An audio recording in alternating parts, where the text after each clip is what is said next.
Hello and welcome to the Cup of Triathlon podcast. We're brought to you every week by our sponsors oxygenaddict.com triathlon coaching and fueledbycake.com. This week I'm really excited to be able to have on the show and to invite on a very old friend of mine.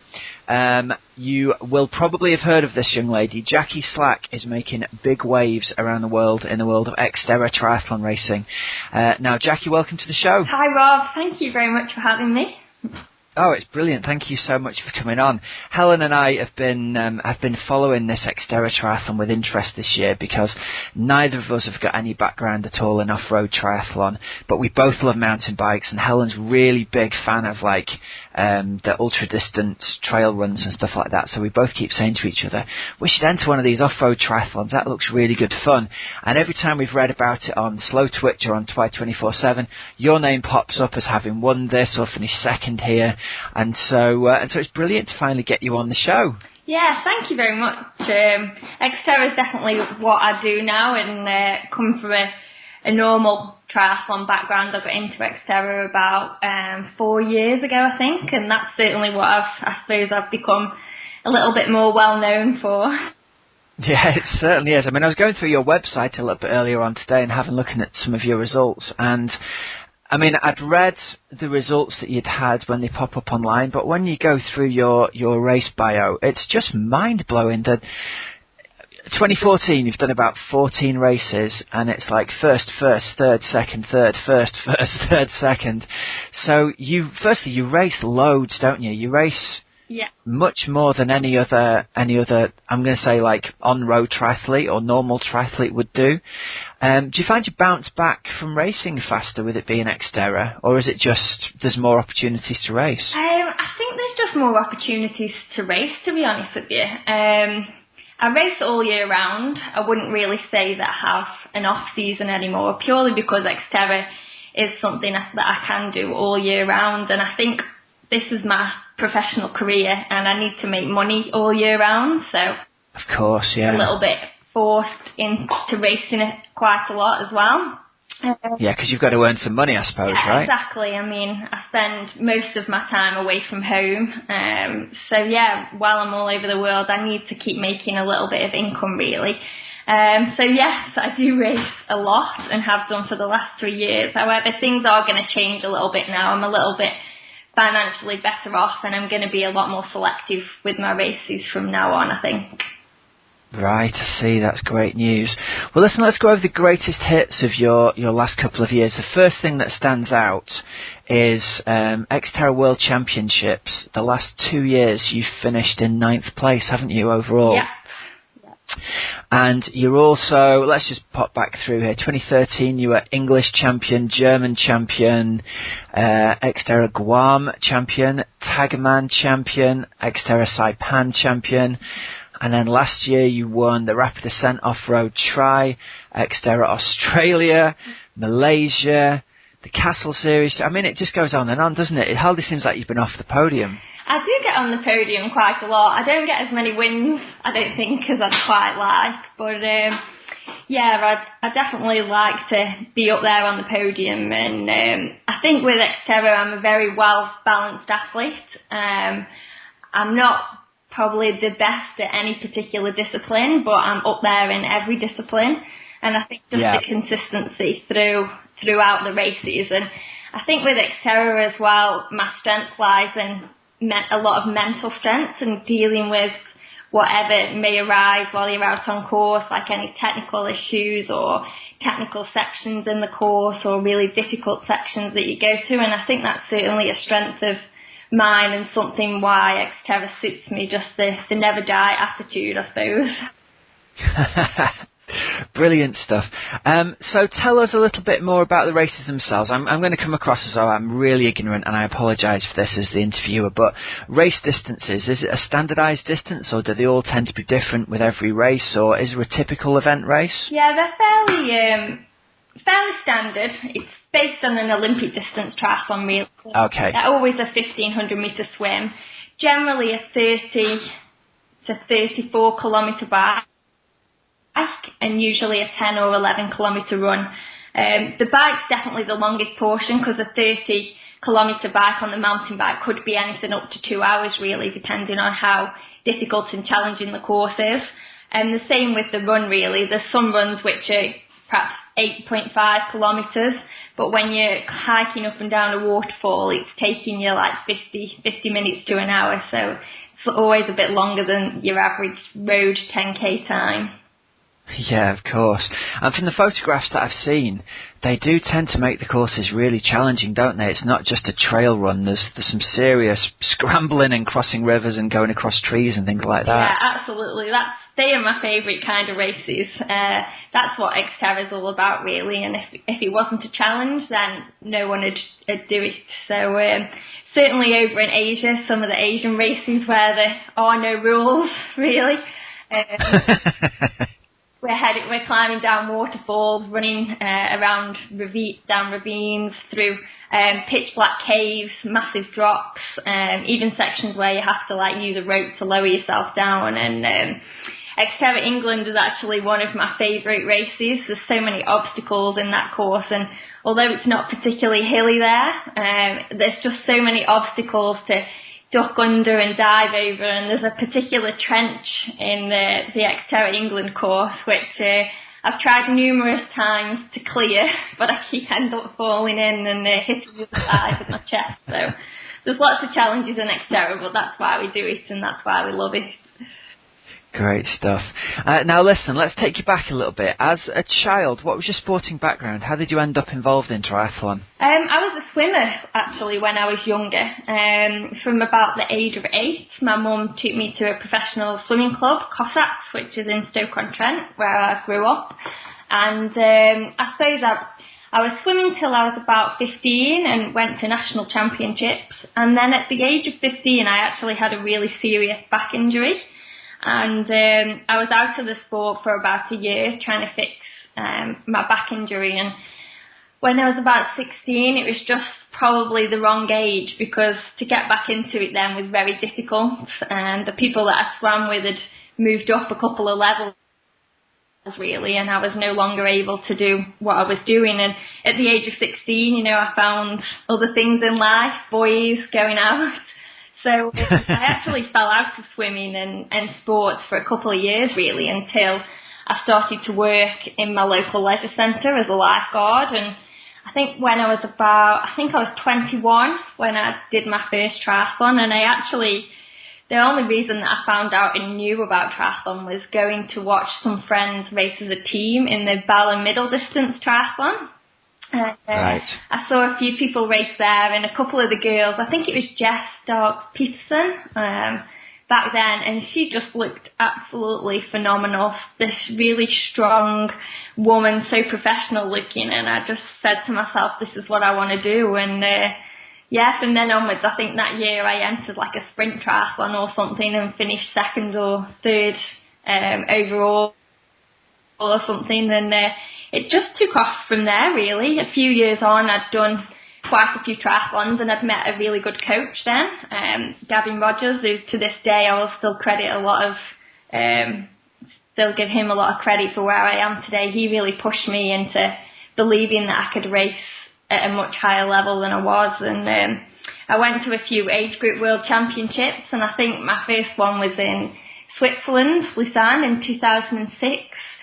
And when I went to this age group world championships, I really thought that, I was racing for my country. I was one of the best in the world, until I actually saw all these other professional elite triathletes racing in the elite race. And I was just taken back by the speed of those girls. Emma Snowsill won that year, and I think Tim Don was crowned world champion. And from then onwards, I just wanted to get better and better. And eventually I did, and I moved up to a better level. So yeah. And then how did you end up in Xterra racing from sort of the traditional triathlon background, if you like? Yeah, so I was a firefighter actually when I started to get a lot more serious with triathlon, and a lot of my mates in the fire service, we used to, on our days off and in between shifts and things, would go out and ride on the mountain bikes, and I got quite good at riding with the boys, I suppose. And I saw this Xterra triathlon and thought I'd really like to have a go. And I think my first one was the European Championships in Sardinia. I think that was 2011. And I think I finished 6th, and I actually was hoping to go better than I actually went, but when I saw those girls on the bike horse coming past me, and I thought I could ride then a mountain bike quite well, but the way they came past me was just absolutely phenomenal. And I finished that race, and I wasn't really sure whether I'd want to continue to do Xterra.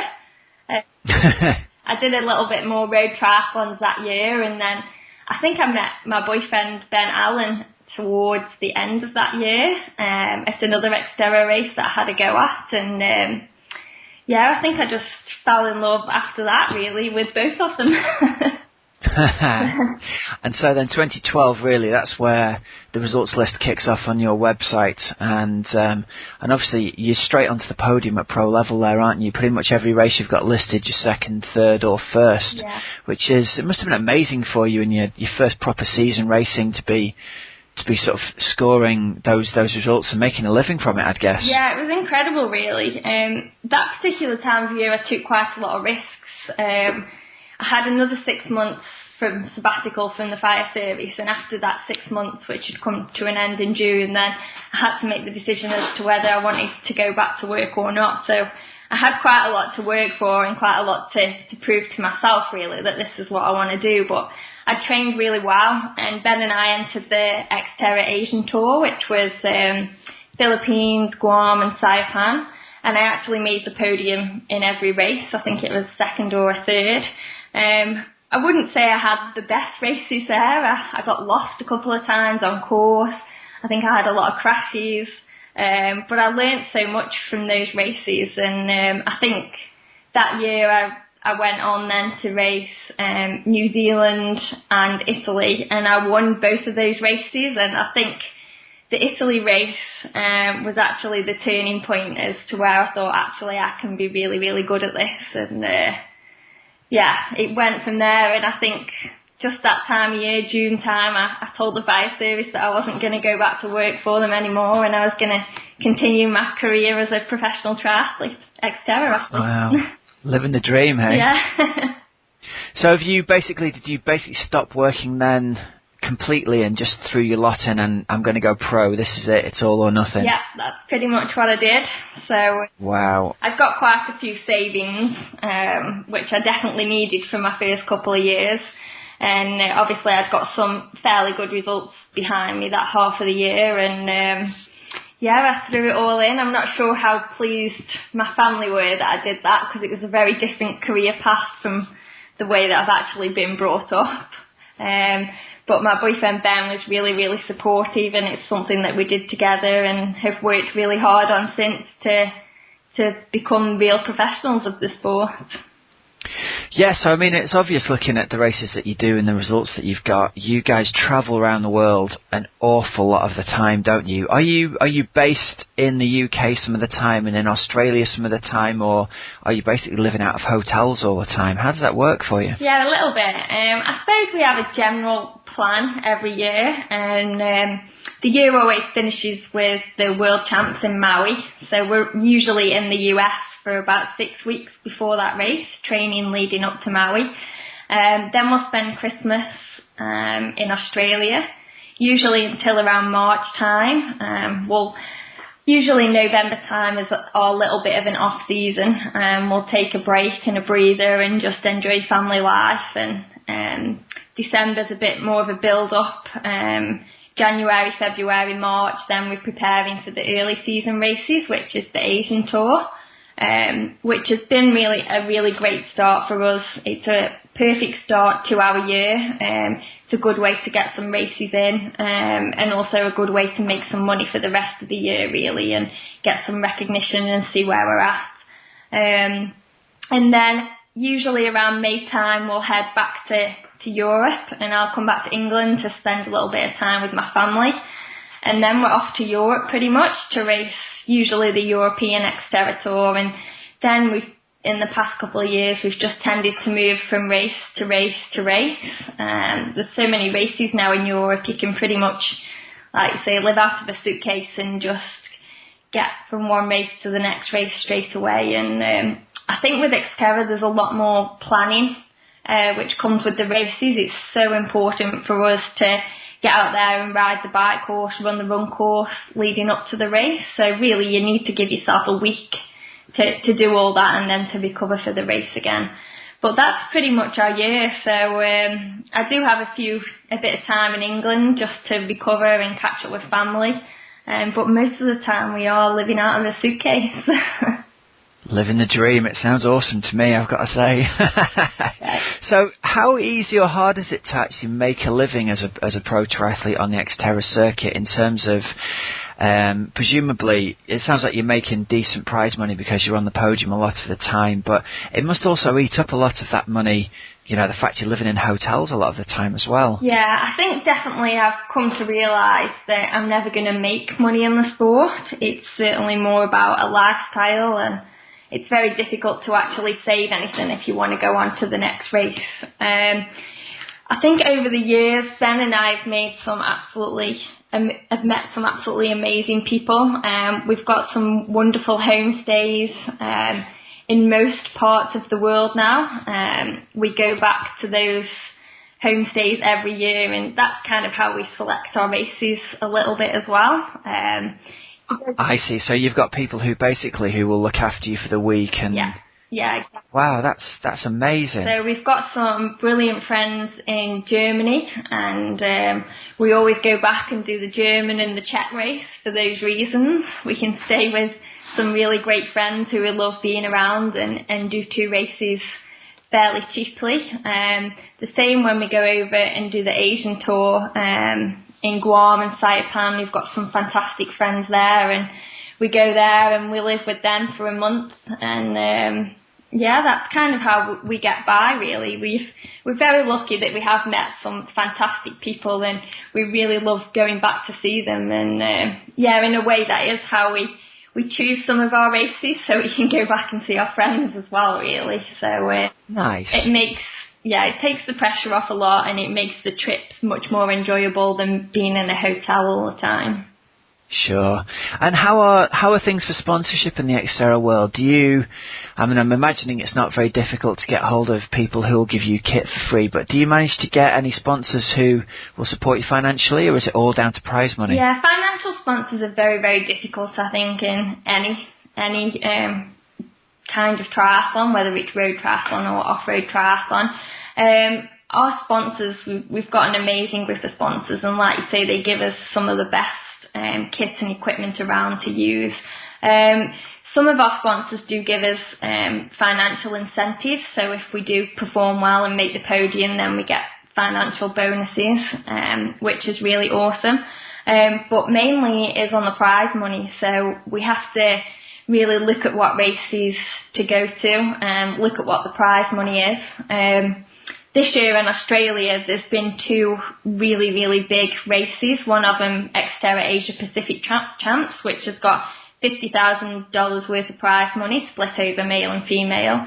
And the other is actually an inter-adventure race. Ben and I are ambassadors for cross triathlon in Australia with a company called Inter-Adventure. And this year they ran the ITU Oceania Championships, and there was $40,000 prize money there. So we kind of picked the big races now, and we hope to perform well in those races. I was lucky enough to get podiums in those races, so I've made a substantial income just from a couple of races, really. Yeah, now you need to talk about more about that for us, because you're being very humble here. You're actually the Xterra Asia Tour champion, aren't you? Yes, this is actually the first year. Xterra Asia Tour has been running for a while, but this is the first year it's actually become official with extra prize money at the end of the tour and points. And this year, yes, I won the tour, which was a big goal for me this year. We've done the Asian Tour for the last few years, and we've made a lot of commitment to, spend a lot of money on airfares to go over to those races, and it's just absolutely wonderful to come away with my first Xterra Tour title, and it's pretty amazing feeling, and I feel like if I do nothing else this year, I'm very, very happy that I've got that title under my belt for the rest of my career. Fantastic. And looking towards the future, what's the big dream for you? I'd still love to win a world championship. Even to get on a podium. I think a world championship at the level of athletes that are in Xterra now is becoming harder every time you race. This year in Maui Xterra World Champs, there was actually more female athletes than there was male athletes, and our top female athlete is just head and shoulders above the rest, really. So it's certainly getting stronger every year, but my dream is to make a podium at World Championships. And I think with cross triathlon as well, that ITU actually run cross triathlon, and that's another opportunity to become a world champion. And this year it's actually in Sardinia, which is one of my favourite courses and where I've actually won the race before. So all my eggs are going into that basket at the end of this year. I think the 26th of September is an opportunity where I can fulfil my dream. Fantastic. You've had a 5th and a 6th there before in the World Champs at Cross, haven't you? So it could well be your year, Jacqui. Yeah, hopefully. It's definitely a course that suits me, and plans have changed a little bit this year to really focus on that race. So there's a little bit less racing in the middle of the year. I'm not going to race all of the European Tour this year. I'm going to train in Boulder now for the next 6 weeks, and hopefully be very, very, very prepared for Xterra England and then ITU World Cross Champs. Fantastic. So talk to us a little bit about your training and your coaching and things like that, because what I like to do is give the readers some ideas from the very best people in the sport. Did I say readers then? Yeah. Listeners, obviously.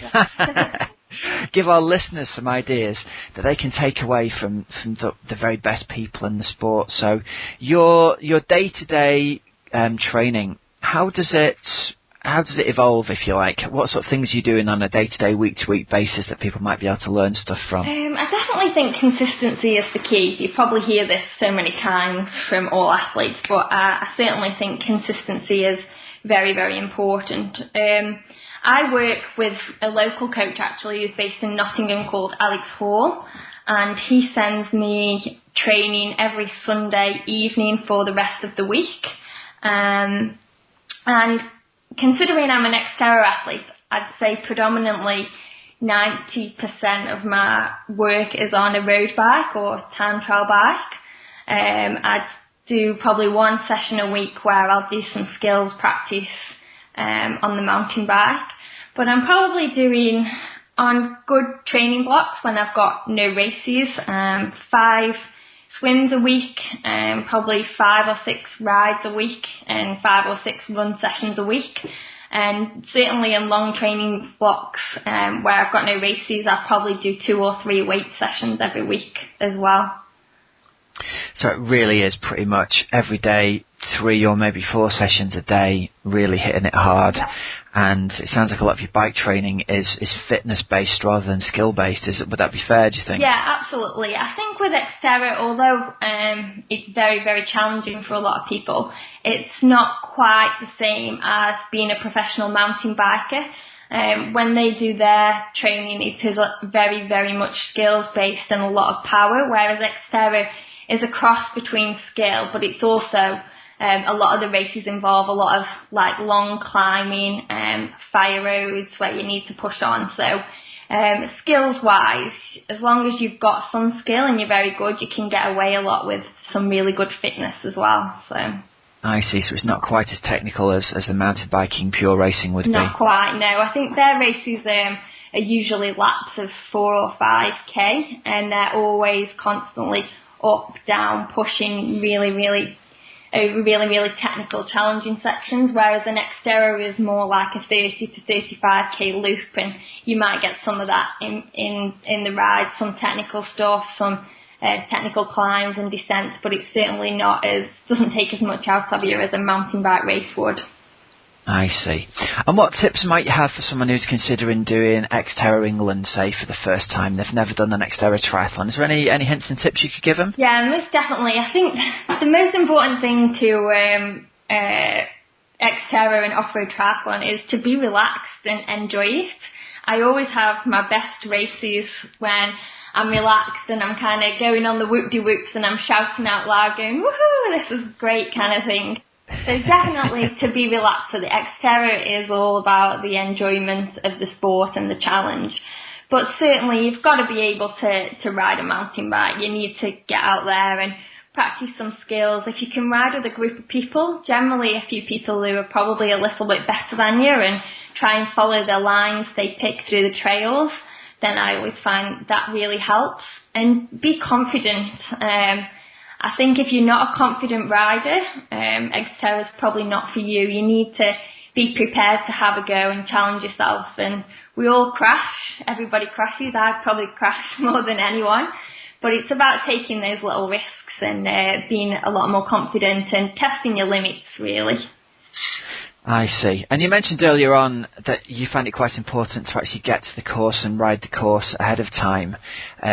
Is that something you'd recommend for age groups as well, if they get the chance to get down to the Xterra England course and have a go around it beforehand? Yeah, absolutely. Especially with Xterra England. It's probably one of the more challenging courses on the circuit. It's very, very technical in terms of like twisty, turny, through the trees, over logs, like tight berms and tight corners. So if you can get out on that course and ride that, you can probably ride something like that the day before your race if you ride it very, very easily.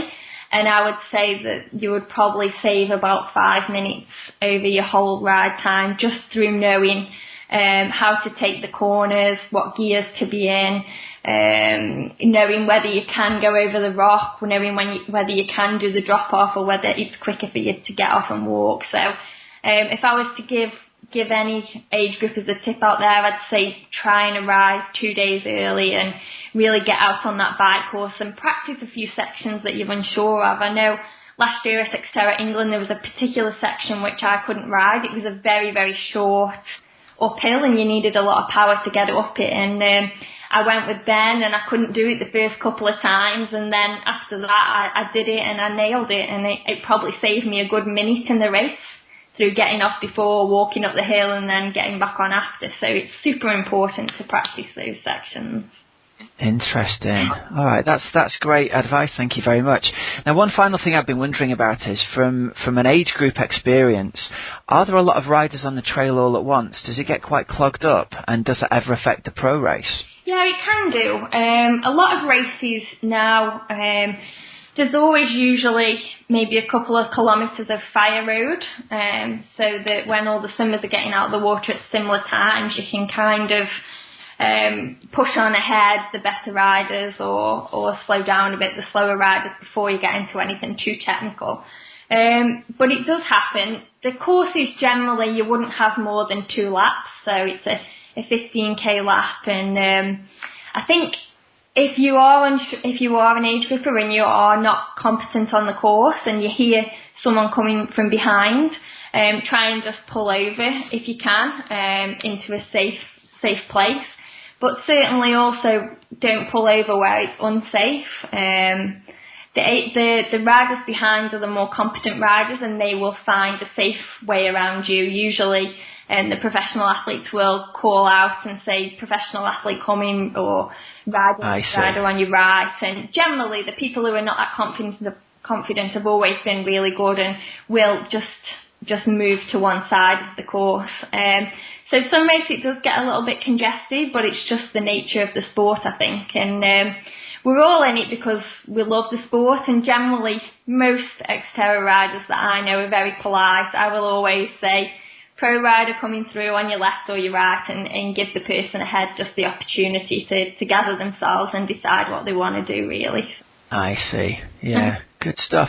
Oh, I've got to say, I think it sounds absolutely brilliant. I've just got a little mountain bike, and I've been racing triathlon for 12 years now, and I'm starting to look around and look for different races, and that's something that really interests me. So I know it's something Helen and I have talked quite a lot about. Is Xterra going to be the next big thing? Is it going to be where the crowds head to after they've done a couple of Ironman races and they've ticked that box? Is that going to be what's next for people? And I think it quite possibly is. You know, I love the way you're talking about it being really fun and it's important to relax and get on the technical trails, and shouting and having fun as you're going down sounds really, really appealing to me, and I'm sure it will do to a lot of the listeners as well. So listen, I know you're extremely busy. I know you've got lots of things going on, and you've got to get yourself away for a training session now. So thank you so much for being on the show. We wish you all the best with what's going on with your sort of the rest of your racing year, with the European Championships and the ITU Cross World Championships and then Xterra England. Yeah. And we'd love to get you back on the show later on in the year to hear about how things have gone. And maybe we can catch up after Maui when hopefully you've been on the podium. Yeah, that'd be awesome. I'd love to catch up again, Rob. Thank you very much. That's brilliant. All right, Jacqui, listen, thanks so much for being on the show, and we shall catch up again with you soon. Thank you. Bye. Take care now. Bye-bye. Right, great interview there with Jacqui Slack. I forgot to ask her about, during the interview there, with all the excitement going on talking about Xterra, Jacqui's down to race 70.3 Staffordshire this weekend as well. So without doubt, one of the biggest races on the British triathlon calendar. It's the only pro race on the 70.3 race this year in the UK. The Wimbledon race doesn't have a pro race. And what a lineup we've got on the ladies' side. We have got Sam Warriner from New Zealand is lining up there against British pros Lucy Gossage, Emma Pooley, Susie Cheetham, Jo Carrott, Vicky Gill, Jacqui Slack, Amy Forshaw, Alice Hector, Nikki Bartlett, Georgie Rutherford, Paris Edwards and Elle Hairsine. So what a serious list of British talent there is on that race for this one. On the men's side, the big name racing there is Javier Gomez. We've got Will Clark, Fraser Cartmel lining up there, Craig Twigg, Oliver Simon, Stephen Harrison, and we've also got big names such as Roman Guillaume and Marco Albert lining up as well. So really stellar field on both the men's and the ladies' side there. It's going to be great to see how things work out. Now I'm very hopeful that I'm going to get down there this weekend with my little MP3 recorder to do some interviews afterwards. So fingers crossed, next week's edition is hopefully going to be a 70.3 special. Now I'm still waiting on press accreditation to come through, but I'm very hopeful that it will, and who knows, even if it doesn't, maybe I'll be able to sneak some interviews in there. Helen is racing herself this weekend along with loads of our other athletes, so if you're down and you see me wandering about in my Oxygen Addict t-shirt with my little MP3 recorder, please pop over and say hi. We might even be able to get a quick interview with you there. Now, if you are racing the 70.3 Staffordshire this weekend, Coach's Couch this week is aimed at you guys. If it's your first one especially, or even if it's not, I've got 5 tips here for you that hopefully are going to help your transition to race day and hope things go smoothly.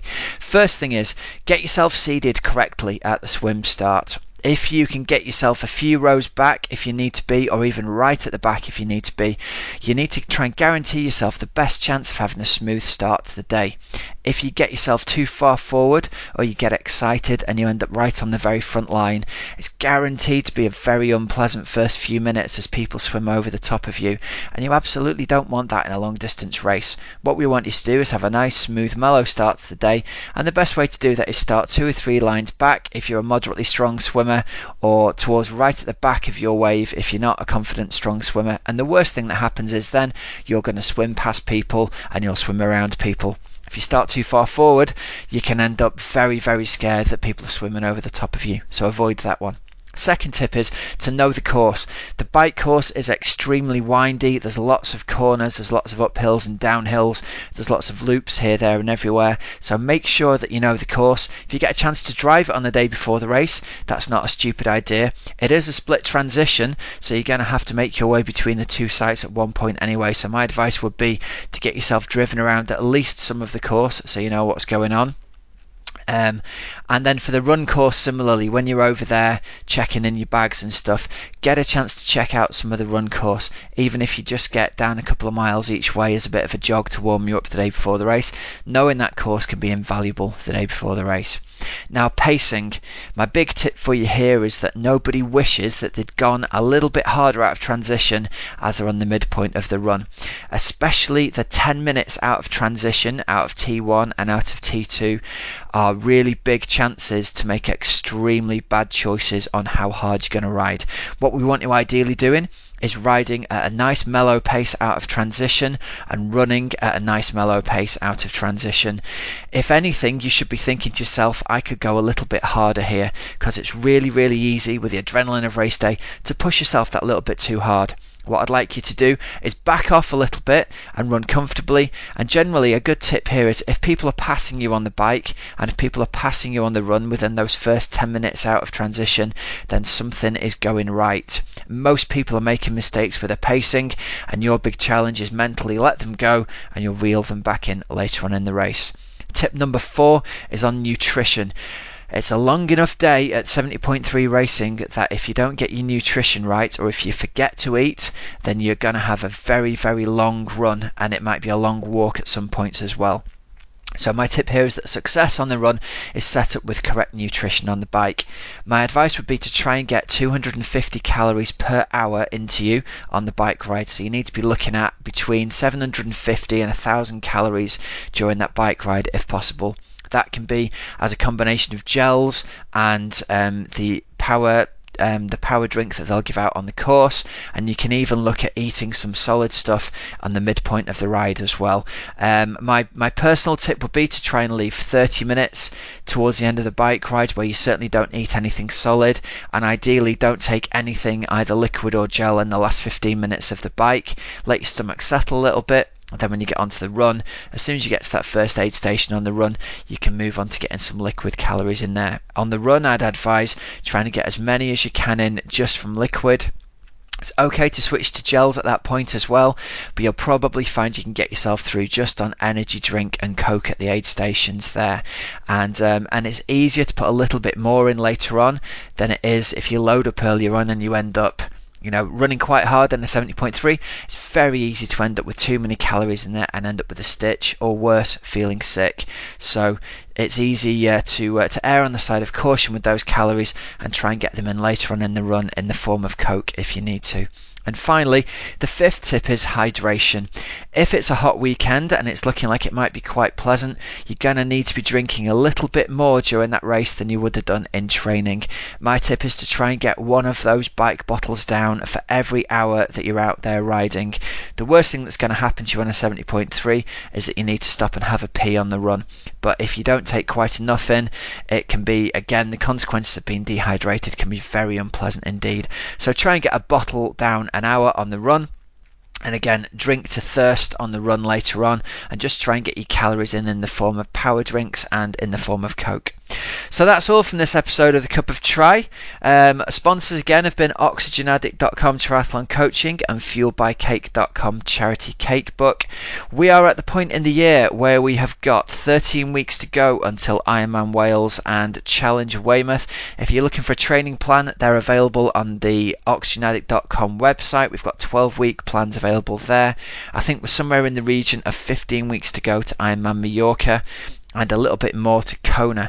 So if you're looking for training plans or you're looking for coaching, I've got a couple of slots open up at the moment, so please get in touch and it'd be great to hear from you. Until next week, when hopefully we'll be joining you with our 70.3 Staffordshire special, my name's Coach Rob Wilby and you've been listening to the Cup of Tri Triathlon podcast. Cheers now.